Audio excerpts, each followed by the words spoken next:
네, 교회에 대한 주제 조금 더 보도록 하겠습니다. 교회에 대한 두 번째 시간. 자, 지난 시간에 간단하게 본 것은 교회는 무엇인가? 교회는 그리스도의 몸이다 설명드렸고요. 또 교회는 신비다, 구약에 감추어졌던 신비다라고 설명드렸어요. 교회는 또 무엇입니까? 교회는 그리스도의 신부입니다.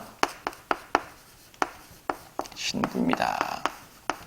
그리스도의 몸이라고도 설명되지만 또 한편 그리스도의 신부라고도 설명이 됩니다. 신부의 신부. 오해하지 마세요. 여러분 그리스도의 신부라고 해가지고 여러분 각자가 개별적으로 신부란 말 아니에요. 개별적으로 신부라면 예수님은 신부가 얼마나 많겠어요? 그렇죠? 예수님의 신부가 몇 명입니까? 수없이 많죠? 아니에요. 예수님의 신부는 단 한 분입니다. 하나입니다. 그러면 우리는 수없이 많은 사람들이 구원받아서 많은 사람들이 예수님의 신랑으로 여기고 있는데 예수님 우리 모두의 신랑 아니에요? 예수님처럼 일부다처주의자가 어디 있어요? 그런 말이 아니라 우리가 개별적으로 신부가 되는 것이 아니라요. 그리스도의 몸을 형성했을 때 이 집단적인 개념으로서의 신부입니다. 이해되시겠어요? 우리가 이제 경건하게 표현할 때는 나의 신랑 예수님, 나는 신랑이신 예수님만 기다리고 신랑이신 예수님만 사랑합니다. 이렇게 이제 우리가 표현하는 것은 그냥 경건한 표현이지만 교리적으로 말하게 되면요, 우리 개개인의 신랑이 아니라 교회의 신랑인 거예요. 그것도 눈에 보이는 이런 지역교회의 신랑이 아니라 이제 그 그리스도의 몸 자체에 모든 성도들이 하나가 된 상태에서의 그 모습이, 그러니까 뭐라고 표현할까요? 그 몸이 바로 신부가 되는 거죠. 그래서 그리스도의 신부는요, 하나입니다. 그 속에 포함된 우리 개개인은 수없이 많을지라도 예수님은 교회라는 한 개체를 신부로 맞이하는 것이지 우리 각각을 신부로 맞이하는 것이 아니에요. 이해되시겠어요? 자, 교회란 신부라는 거 한번 봅시다. 여러분 어때? 고린도후서 11장 2절 말씀 보시겠습니다. 고린도후서 11장 2절.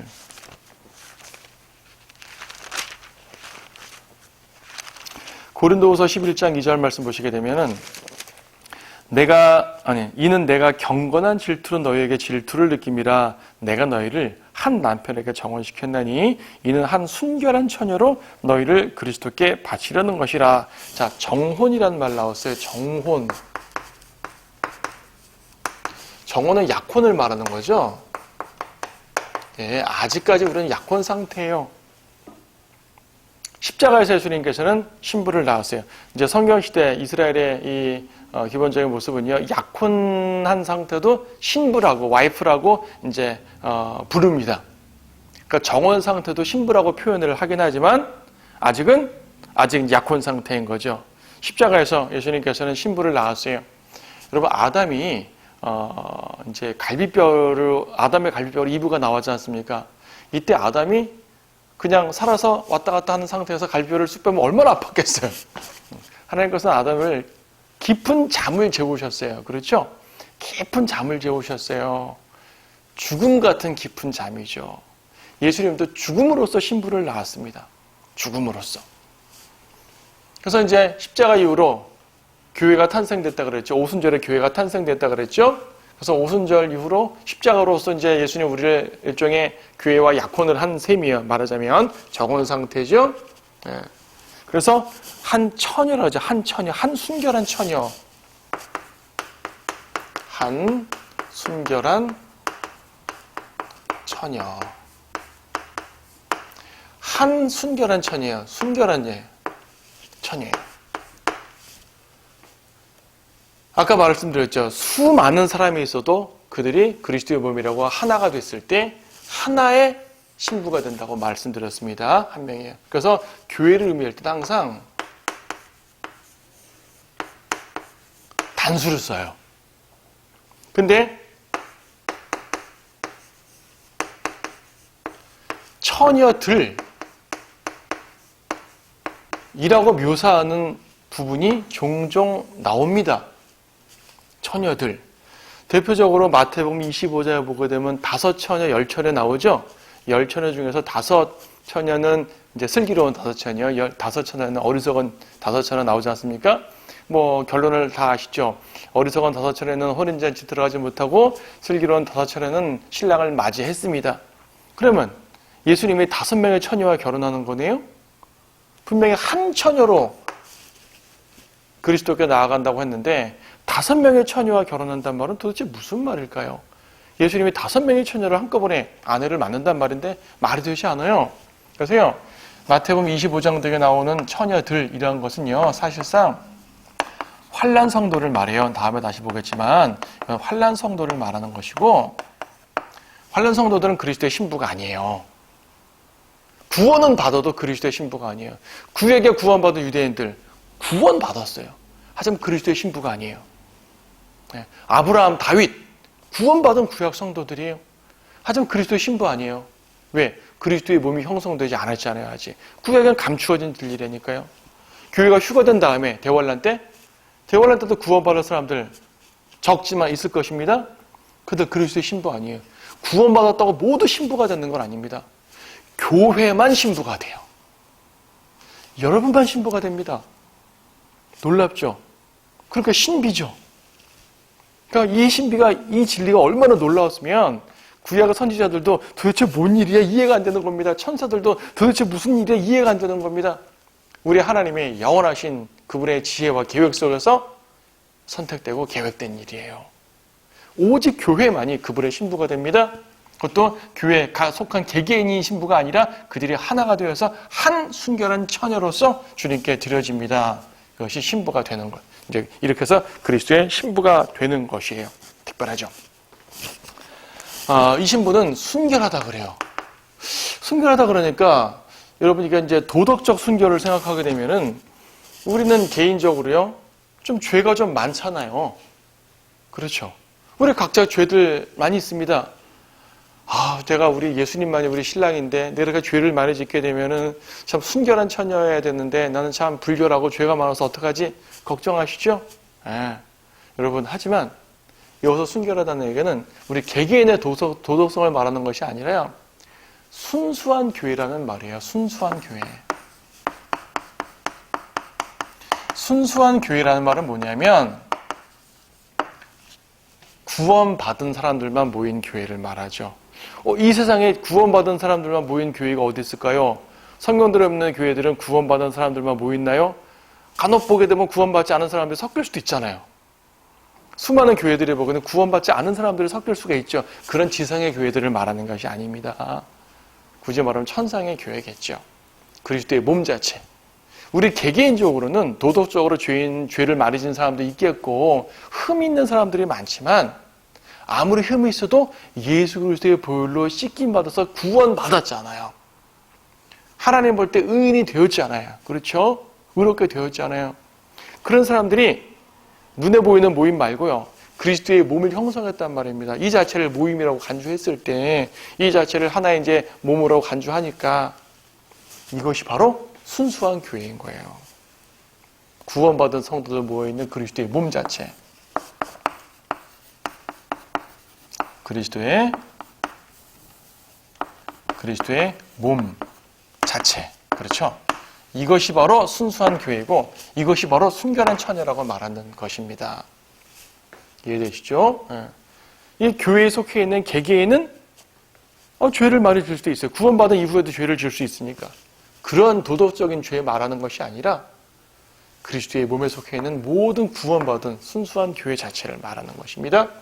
그러면은 그 사람들은 처녀들이 아니라 처녀라고 표현이 되는 것이고 한 순결한 처녀가 돼가지고 지금은 약혼 상태지만 언제 우리가 결혼식을 하게 됩니까? 우리의 결혼식은 언제일까요? 주님과 결혼하는 그때가 언제일까요? 계시록 19장 말씀 보세요. 요한계시록 19장 말씀.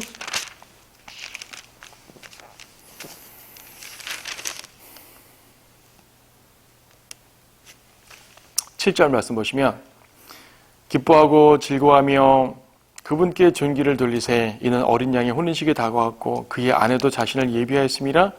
이제 그녀에게 허락하사 정결하고 흰 세마포를 입게 하셨으니 세마포는 성도들의 의라. 그때 그가 내게 말하기를 어린 양의 혼인잔치에 초대된 그들은 복이 있다고 기록하라. 신부가 있고요. 초대된 사람들이 있어요. 이렇게.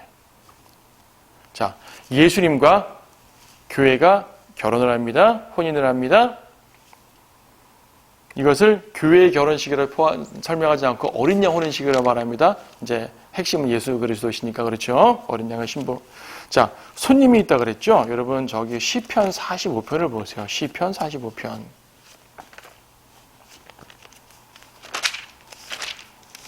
시편 45편은 어린 양 혼인식을 예언하는 아주 귀한 예언입니다. 예언.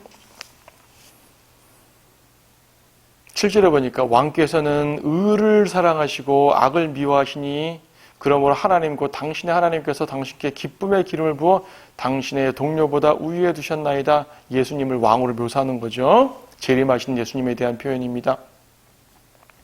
당신의 모든 옷에서는 상하 궁전에서 나온 모략과 알로에와 계피의 향기가 나며 그것들이 당신을 기쁘게 하였나이다. 상하 궁전, 상하 궁전. 저 하늘에 있는 궁전을 상하 궁전이라고 묘사를 합니다. 왜 그 찬송가에 그런 찬송가 있잖아요.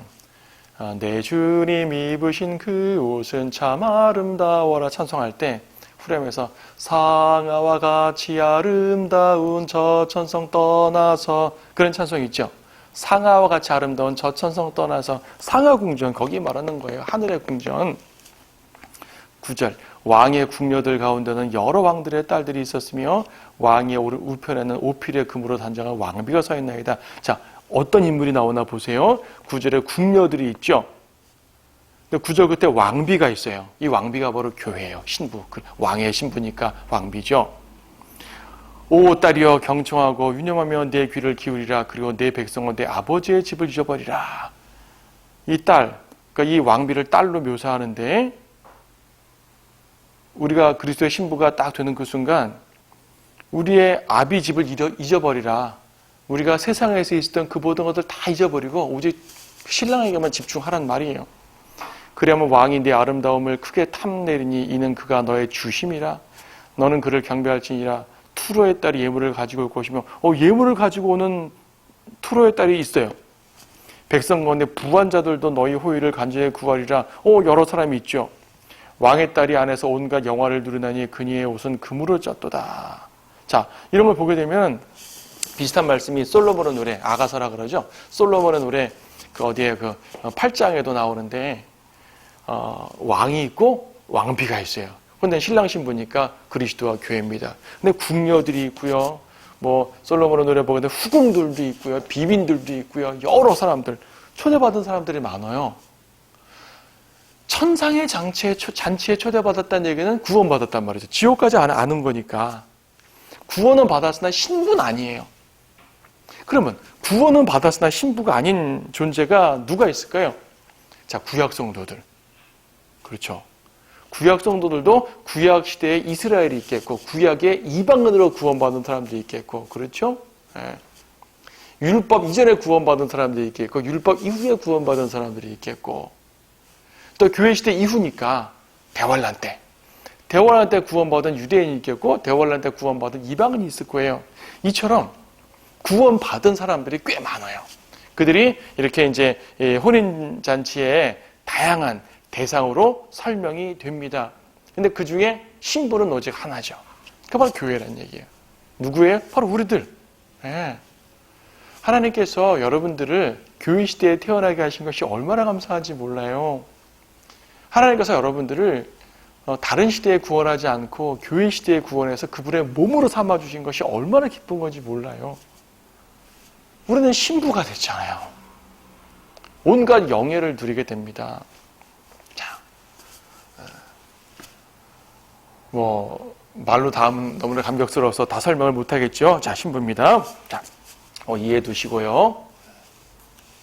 그래서 이제 지금은, 현재는 정혼,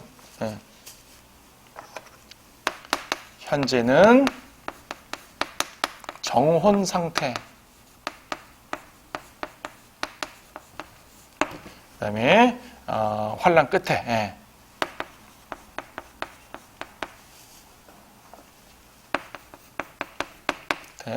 정식으로 어린 양 혼인식. 이렇게 표현하지 말고요.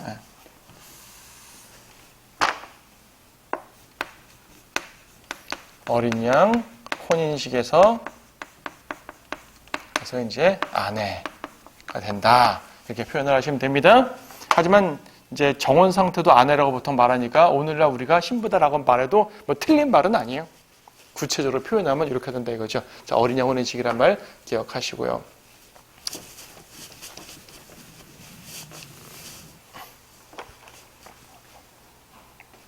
자, 그 다음에 교회의 미래. 자, 여기 이제 어린 양 혼인식도 간단하게 설명드렸지만 구체적으로 보죠. 교회의 미래는 어떻게 되겠습니까? 교회의 미래는 휴거됩니다. 이게 교회의 미래의 가장 확실한 모습이죠. 이 부분에 대해서는 우리가 이제 앞에서 휴거와 재림 설명드렸으니까 자세히 말씀드리지 않고, 휴거된 이후에 어떻게 되죠? 우리는 그리스도의 심판석을 받게 됩니다.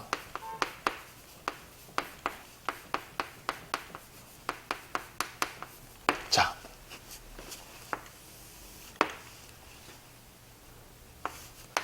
휴거, 재림 했을 때 이 기간이 바로 대환란 아니겠습니까? 땅에선 대환란이에요. 대환란은 그리스도인들은 겪지 않죠. 대환란은 그리스도인들을 겪지 않습니다. 그리스도인들은 휴거됩니다. 그러면 휴거돼서 뭐합니까? 7년이라 그랬는데, 대략 7년이라 그랬는데 7년 동안 우리 뭐하죠? 하늘에서? 행복하게 먹고 놀아요? 그것이 아니라요. 이 전체 기간들을 우리는 일종의 심판을 받아요. 심판을 받는데 이 심판을 그리스도의 심판석이라고 말합니다. 그리스도의 심판석. 이 부분은 뭐 자세하게 다음에 보도록 하겠지만 간단하게 로마서 14장 10절 말씀 보시게 되면은 로마서 14장 10절 그런데 너는 어찌하여 내 형제를 판단하느냐 어찌하여 내 형제를 업신여기느냐 우리가 모두 그리스도의 심판석 앞에 서리라. 그리스도의 심판석이라는 특별한 용어를 씁니다. 이거는 구원받은 성도들만 서는 것이에요. 그리스도의 심판석. 이걸 받는 거예요. 우리 각자가. 이건 지옥 가는 심판이 아닙니다.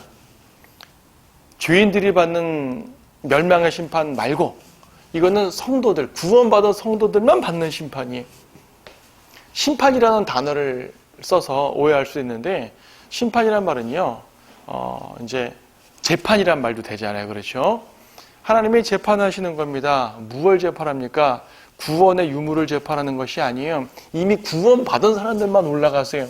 구원받은 사람들만 갔기 때문에 이 중에서 이제 쭉정이를 걸러내는 그런 심판이 아니라 우리가 살면서 주님을 위해 했던 일들을, 그런 일들을 심판하는 겁니다. 너 이거 나를 위해 일을 참 잘했구나. 상 주고. 너 이거 나를 위해 일을 제대로 못했네. 상 안 주시고. 어떤 사람은 일평생 많은 일 했으니까 나 상 많이 받을 줄 알았는데 가보니까 너 나를 위해 일한 거 아니네. 너를 자신을 위해 일한 거네. 상 안 줘. 그렇죠? 고린도전서 3장에 보게 되면 그 심판을 자세하게 묘사하는데 우리의 일들을 이제 마치 집을 지은 것처럼 이제 묘사를 해요. 그것을 불에 딱 넣으니까 불에 활활 타는 나무나 지푸라기 같은 것은 다 이제 상을 못 받는 거고, 금이나 은이나 보석으로 지은 것들은 불타도 남아있잖아요. 그래서 그런 것들은 이제 상을 받는다고 표현합니다. 심판에 대해서는 다음에 자세하게 심판의 종류를 언급드릴 거기 때문에 간단히 넘어가겠지만, 구원받은 성도들만 받는 심판이 그리스도의 심판석이에요. 이 기간 동안 있을 것입니다. 언제부터 언제까지 있는 사람들, 오순절부터 이 휴거 직전까지 구원받은 모든 사람들, 2000년 교회 시대 동안 구원받은 모든 사람들이 여기에 서가지고 한 명 한 명씩 베드로부터 오늘 우리까지 다 이제 심판을 하나하나 책망받겠죠. 그때 어떤 사람들은 면류관들을 막 뻗쩍뻗쩍 면류관들을 받겠고, 어떤 사람들은 면류관을 안 받거나 못 받거나, 그렇죠. 받아도 조금 받거나 다양한 일을 받겠죠. 자, 그리스도의 심판석입니다. 이때 이 그리스도의 심판석이 언제까지 갈지 모르겠지만 이 끄트머리 재림 직전에 이때 어린 양 혼인식을 하는 겁니다. 어린 양 혼인식이 있고요. 아까 계시록 19장 봤죠? 어린 양 혼인식 마치고 그대로 이 땅으로 재림하셔서 아마겟돈 전쟁으로 딱 치시는 것이에요. 자, 어린 양 혼인식. 그러니까 어린 양 혼인식이 아까 다시 보세요. 계시록 19장 말씀.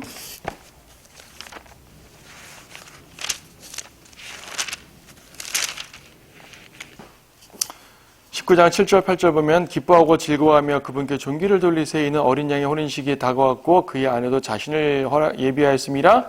이제 그녀에게 허락하사 정결하고 흰 세마포를 입게 하셨으니 세마포는 성도들의 의라. 성도들의 의래요. 우리 자신의 의랍니다. 우리는 예수님의 의로 구원받았잖아요. 근데 성도들의 의가 또 있다 그래요. 자, 구원받은 건 성도들의 의지만 지금 아내를, 그러니까 신부를 이렇게 치장하잖아요. 이렇게. 치장하는 내용들은 성도들의 의입니다. 자, 다시요. 구원받은 것은 예수 그리스도의 의로 구원받은 거고, 어린 양 혼인식에서 신부가 치장하는 것은 성도들의 의로 치장을 해요. 그래서 성도들의 의로 세마포를 입었다고 말하지 않습니까? 자, 성도들의 의로 치장한다는 얘기는 우리가 그리스도인으로서 살아가면서 주님을 위해서 행한 모든 것들에 대해서 보상, 면류관도 받고 뭐 이런 거 받을 거 아니겠어요? 그렇죠? 금은 보석으로 또 이제 칭찬받고 그런 것들이 어린 양 혼인식의 신부의 모습이 될 겁니다. 그리스도의 심판석에서요, 성도들이 그 행했던 모든 잘못된 것들은 다 불에 타워 버릴 거예요. 다 없어져 버릴 겁니다. 다 없어져 버리고 이제 정말 성도들의 의로운 행실들만 남아서 어린 양 혼인식에 주님을 기쁘게 하는 그런 모습이 되겠죠. 자, 얼마나 영광된 일입니까? 그렇죠? 그리스도의 교회가 이렇게 영광을 얻는다면 교회는 현재 무엇을 해야 됩니까? 교회의 사명이 뭡니까? 왜 교회를 그분의 몸이라 그랬다고요? 그분의 몸이라 그랬다는 얘기는 그분의 일을 하라 그랬단 말입니다. 그분의 일을 해야지 그분의 몸이죠. 그렇죠. 그러므로 교회의 사명은요, 그리스도의 일을 하는 것입니다. 그리스도의 일이 뭐죠? 복음. 교회의 사명은 복음이에요. 세상을 향해서는 복음을 전파하죠. 사도행전 1장 8절도 예루살렘과 유대와 사마리아와 땅끝까지 예수 그리스도에게 증인이 되라고 말씀하십니다. 증인. 자, 복음. 세상에게는 복음을 전할 것이요, 성도들 서로에게는 섬김을 행할 것이죠. 그렇죠. 예수님께서는 너희들은 서로 섬기라 그랬지 않습니까? 그리스도인들이 몸이 한 몸이라니까요. 저와 옆에 있는 이분이 한 몸입니다. 여러분 모두 저와 같은 한 몸입니다. 그럼 한 몸인데 서로 갈등을 일으킬 필요가 없잖아요. 서로 사랑해야죠. 그렇죠? 서로 섬겨야죠. 뭐 양육도 해야 되고 뭐 다양하게 해야겠지만 어쨌든 섬기는 것입니다. 예수님께서 승천하시면서 제자들에게 너희는 내게 증인이 되리라. 증인. 복음 전파. 세상에게 복음 전파하시고요. 부활하신 예수님이 베드로를 만나셔가지고는 내 어린 양들을 먹이라 그러셨습니다. 어린 양들을 먹이라.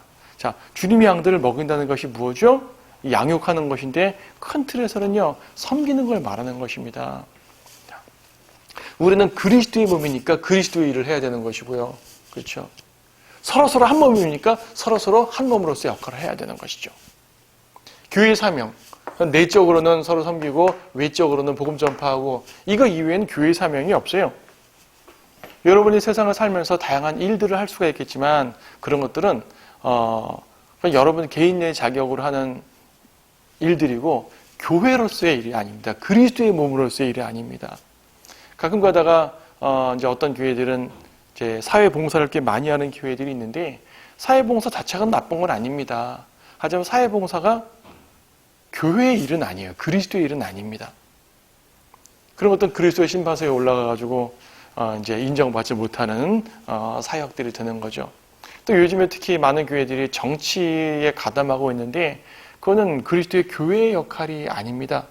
그건 세상 일이지 교회 일이 아니에요. 뭐 개인적으로 그런 일을 한다면 말릴 수 없겠지만 교회 이름으로 그런 일을 하는 것은 상당히 주님께서 보시기에 옳지 않죠. 여기서 전천년주의와 무천년주의의 차이가 납니다.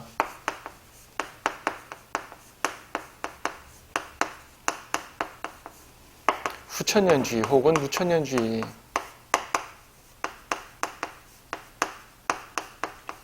전천년주의는요, 세상이 너무나 악해서 스스로의 노력으로는 해결되지 못한다는 것을 알아요. 예수님의 재림으로만 해결된다는 걸 알기 때문에 전천년주의는 교회의 사명이 복음인 걸 압니다. 저 사람이 지옥 간다는 말입니다. 저 사람을 지옥 가지 않게 구령하는 것, 구원하는 것이에요. 복음으로 구원하는 것이에요. 이거밖에 할 일이 없습니다. 교회로서의 일은. 왜냐하면 어차피 세상은 멸망할 존재이기 때문에. 하지만 무천년주의자들 볼 때는 세상은 멸망할 존재가 아니라 개선하고 개혁하고 노력할 존재라고 생각을 하는 거예요. 왜냐하면 하나님의 일 자체가 세상의 개혁, 세상의 개선, 세상을 아름답게 하는 것, 이 모든 것들이 하나님의 일이라고 판단을 하는 거예요. 이 사람들은 세상이 멸망하리라고 생각을 안 하죠. 세상이 악하다는 건 동의하지만 이 악한 것을 그리스도의 선한 양심으로 고쳐나갈 수 있다고 믿는 것이 이 사람들이고, 우리가 아무리 선한 양심으로 노력해도 세상 자체가 고쳐지지 않는다. 세상은 멸망할 것이기 때문에 그들을 구원해야 된다는 것이 이들의 목표죠. 그래서 후천년주의는 사회적인 일까지도 하나님의 일로 보지만 우리는 복음의 일만 하나님의 일로 보는 것이죠. 그런 비유가 있잖아요. 이제 배가 침몰합니다. 배가 침몰하는데 딱 보니까 이거는 해결할 수가 없습니다. 이거는 침몰하게 되어 있어요. 마침 옆에 구조선이 왔어요. 그럼 선장이 할 일은 뭡니까? 여러분, 이 배는 침몰합니다. 전부 다 저쪽 옮겨 타십시오.